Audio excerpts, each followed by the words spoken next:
Assalamualaikum adab. I am Dr. Nizamuddin Qasmi. I am a sexual disorders and infertility specialist working here at Saira Healthcare and Hijama Center, Barabanki Uttar Pradesh. देखिए, पिछली कई सारी videos में हमने male infertility के बारे में डिस्कस किया है। मेल इनफर्टिलिटी के कॉजेज़, असबाब, है ना, ट्रीटमेंट के ऑप्शंस और कॉम्प्लिकेशंस, कैसे आप मेल इनफर्टिलिटी से बच सकते हैं, ये सारी चीज़ें हमने आप लोगों को बताने की कोशिश की। आज के इस वीडियो में हम बात करने वाले हैं मेल इनफर्टिलिटी के एक बहुत ही बड़े मेजर फैक्टर के बारे में, मेजर कॉज के बारे में, जिसको हम वेरिकोसील के नाम से जानते हैं। वेरिकोसील वाकई एक मेजर इशू है मेल इनफर्टिलिटी को लेकर के। तकरीबन मेल इनफर्टिलिटी के जो केसेस होते हैं हमारे पास आमतौर पे आते हैं, तो उनमें मोर देन 40% जो कॉजेज़ होते हैं मेल इनफर्टिलिटी के, वो वेरिकोसील की वजह से होते हैं। तो आज के इस वीडियो में हम बात करेंगे कि वेरिकोसील बेसिकली होता क्या है, वेरिकोसील कितना ख़तरनाक होता है, वेरिकोसील से क्या क्या परेशानियां आपको होती हैं, वेरिकोसील क्यों होता है आपको, है ना, वेरिकोसील के इलाज के ऑप्शंस क्या क्या हैं, है ना, इसके साइन और सिम्टम्स क्या होते हैं। तो ये सारी चीज़ें आज के इस वीडियो में हम कवर करने की कोशिश करेंगे। देखिए, आप लोग ज़रा थोड़ा ध्यान से सुनिए इन चीज़ों को, बहुत इंपॉर्टेंट बातें आप लोगों को बताने जा रहे हैं। होपफुली आप लोगों को काफ़ी ज़्यादा ये चीज़ें पसंद आएँ और आप लोगों को फ़ायदा होगा। वेरिकोसील के बारे में जो इन्फॉर्मेशन अवेलेबल हैं अभी हम उनके बारे में बात करेंगे। वेरिकोसील के बारे में जो हम आज के इस वीडियो में बात करेंगे वो लिमिटेड होंगी। कल भी हम और 1-2 दिन और भी इसके बारे में हम बातें करेंगे।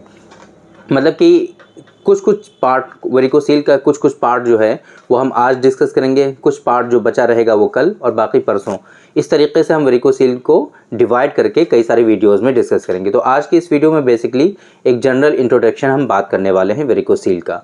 तो वेरिकोसील जनरली होता क्या है, इसके बारे में आप अच्छे से समझ लीजिए कि जो आपका स्क्रोटम होता है ना, स्क्रोटम आप समझते होंगे, है ना, जिसे हम लोग जो खुसियतैन, जो टेस्टिकल्स होते हैं, उनका जो पाउच होता है जिसके अंदर स्क्रोटम रहते हैं, है ना, जो आपके जो नीचे की तरफ, है ना, जो आपका पेनिस है उसके नीचे की तरफ जो लटकता रहता है पार्ट, जिसको स्क्रोटम कहते हैं, है ना, उसके अंदर टेस्टिकल्स होते हैं, जो वो पाउच होता है उसी को हम लोग स्क्रोटम कहते हैं।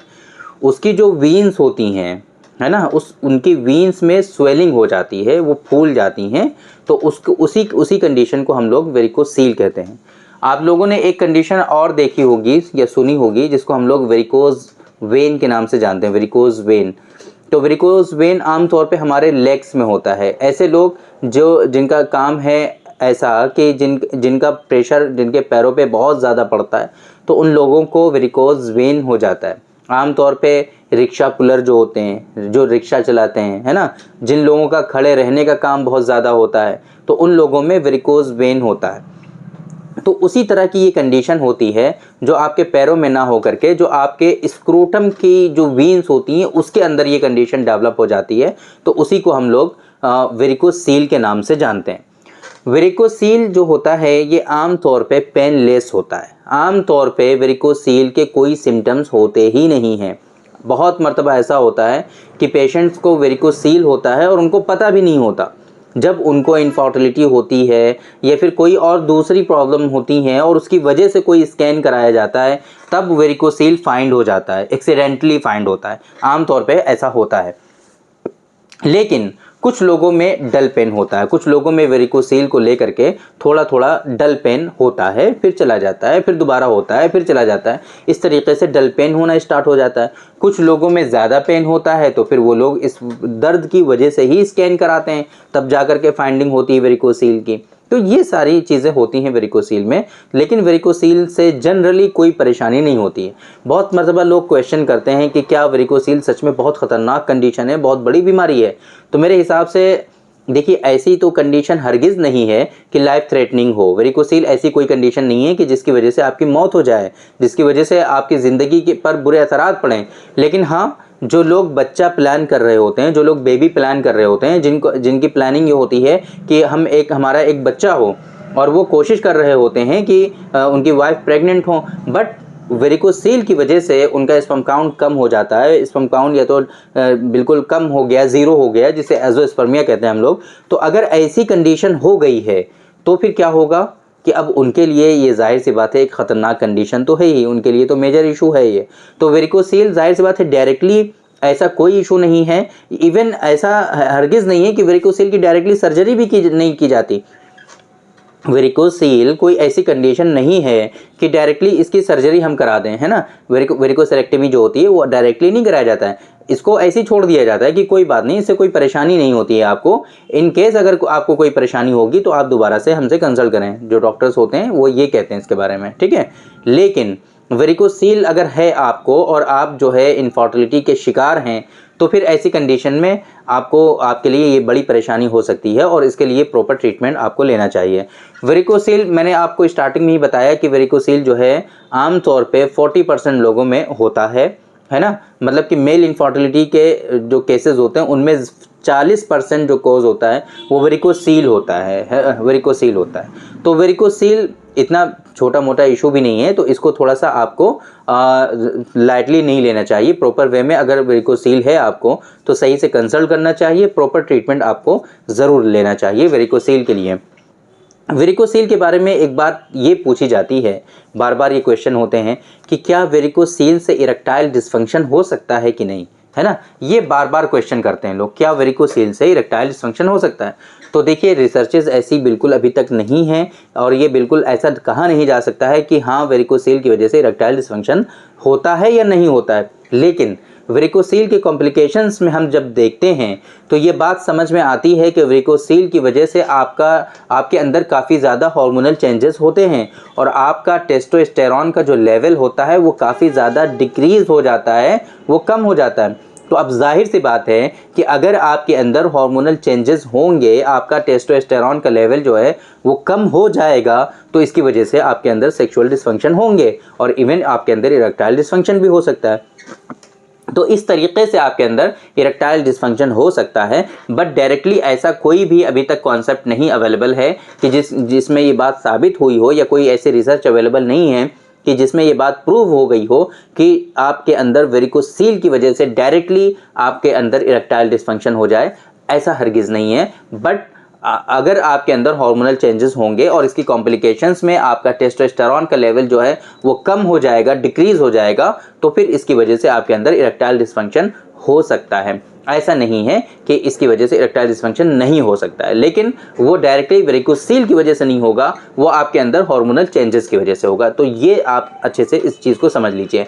अलामत और सिम्टम्स की अगर हम बात करें तो मैंने आपको जैसे बताया कि डल पेन होता है, कभी कभी पेन होता है, टेस्टिकुलर पेन होता है, स्क्रूटम में पूरे पेन होता है, डल पेन होगा, वो पेन आएगा फिर जाएगा, आएगा जाएगा, सबसाइड हो जाएगा, इस तरीके से वो पेन होता है। आपके जो टेस्टिकुलर एरिया है, स्क्रोटम है, उसमें पूरी की पूरी स्वेलिंग हो जाएगी, वहाँ पे डिस्कम्फर्ट होता है कुछ लोगों को, इस तरह के जो है आपके अंदर अलामात आएंगे। आपका जो टेस्टिकल्स हैं, है ना, कुछ लोगों में क्या होता है कि टेस्टिकल्स जो होते हैं वो श्रिंक हो जाते हैं, सिकुड़ने लगते हैं, उनका साइज जो है वो छोटा होने लगता है धीरे धीरे धीरे धीरे करके, जिसको हम लोग क्या कहते हैं, टेस्टिकुलर एट्रोफी। टेस्टिकुलर एट्रोफी हो जाती है ऐसे पेशेंट में, ठीक है। तो जब टेस्टिकुलर एट्रोफी हो जाती है तो जाहिर सी बात है इसकी वजह से हुई। टेस्टिकुलर एट्रोफी किसकी वजह से, वेरिकोसील की वजह से, और फिर अब टेस्टिकुलर एट्रोफी की वजह से स्पर्मेटोजेनेसिस जो होगा वो इम्पैर्ड हो जाएगा और स्पर्म काउंट उनका कम होने लगेगा और धीरे धीरे चल करके एजोस्पर्मिया हो जाएगा।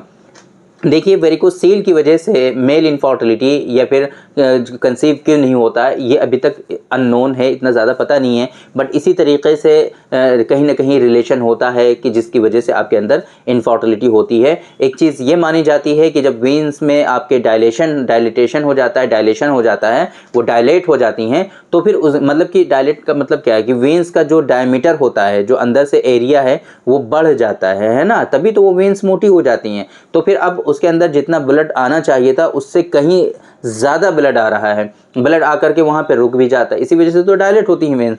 तो अब जाहिर सी बात है आपके पूरे टेस्टिकुलर का एरिया, पूरा जो है स्क्रोटम जो है आपका, उसका टेम्परेचर बढ़ जाएगा।